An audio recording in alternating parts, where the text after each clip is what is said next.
नाशिकनंतर अमरावतीच्या परतवाडा प्रकरणामुळे राज्यात एकच खळबळ माजली असून आता यवतमाळच्या राळेगाव तालुक्यातून गेल्या 6 महिन्यात तब्बल 34 आदिवासी मुली बेपत्ता झाल्याची खळबळजनक माहिती समोर आली आहे।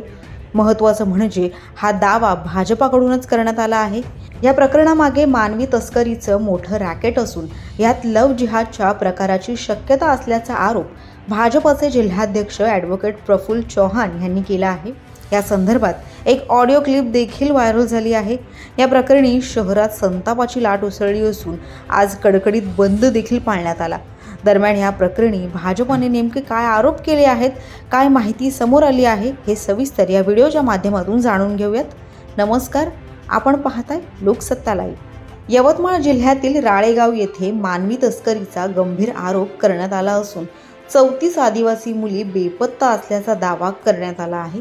या प्रकरणामागे मानवी तस्करीचं मोठं रॅकेट असून यात लव्ह जिहादच्या प्रकाराची शक्यता असल्याचा आरोप भाजपाकडून करण्यात आला आहे।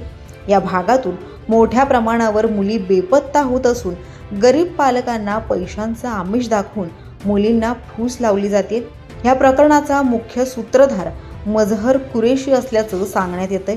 हे एक रॅकेट असून पुणे, मुंबई, बंगळुरू येथील लोक ह्यात अडकले असल्याचं देखील चौहान म्हणाले। मागणीसाठी बंद नाही आहे, पोलीस त्यांचं काम करत आहे, इन्व्हेस्टिगेशन सुरू आहे। त्या ऑडिओ क्लिपच्या माध्यमातून जे ज्या नावांचा त्या ऑडिओ क्लिपमध्ये उल्लेख आहे, त्या ऑडिओ क्लिपच्या माध्यमातून जे व्यक्ती आहेत त्यांना शोधत आहे। काही लोकांना पोलिसांनी इन्व्हेस्टिगेशनसाठी ताब्यात घेतलं आहे।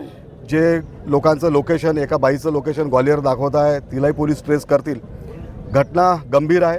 त्या ऑडिओ क्लिपमध्ये असं लक्षात येत आहे की हा प्रकार अनेक दिवसापासून सुरू आहे।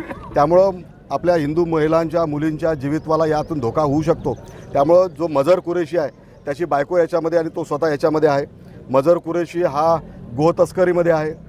त्याच्यामध्ये जुन्या याच्यामध्ये चौकशा चालू आहेत की तो देशी कट्टे वगैरे या परिसरामध्ये विकतो, असंही भानगड आहे।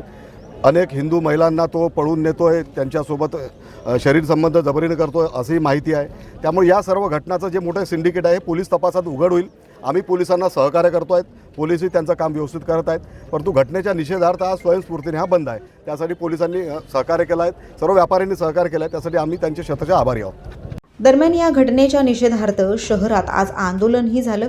यावेळी बजरंग दलानं बस स्थानक परिसरात टायर जाळून निषेध व्यक्त केला व आरोपींवर कठोर कारवाईची मागणी केली आहे। यावेळी उपस्थित मंत्री अशोक उईके नेमकं काय म्हणालेत पाहूयात।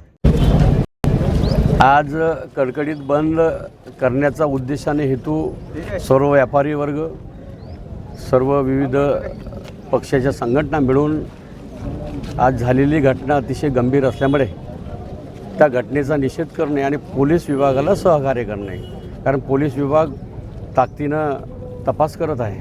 अनेक लोकांना त्यांनी तपासासाठी हातात घेतलेलं आहे। त्यामुळे पोलीस डिपार्टमेंटचं, पोलीस विभागाचं मॉरल आणि प्रोत्साहन द्यावं त्यांना त्यासाठी समर्थनार्थ आणि झालेल्या घटनेचं निषेधार्थ हा कडकडीत बंद आहे आणि शांततामय आहे। कुठल्याही प्रकारचा अनुचित प्रकार घडणार नाही, कारण शांततामय शहर आहे, शांतता राखणारे इथले लोक आहेत। त्यामुळे असा कुठलाही अनुचित प्रकार घडणार नाही, कुठल्याही प्रकारची शंका नाही। राळेगावमधील या संपूर्ण प्रकरणी अप्पर पोलीस अधीक्षक अशोक थोरात यांनी माध्यमांशी बोलताना म्हटलं की या भागात गेल्या वर्षभरात मिसिंग किंवा किडनॅपिंगचे मोठ्या संख्येत गुन्हे दाखल नाहीत, तरीही 34 मुली बेपत्ता असल्याच्या आकड्यांची पोलीस पडताळणी करत असल्याचं थोरात म्हणाले।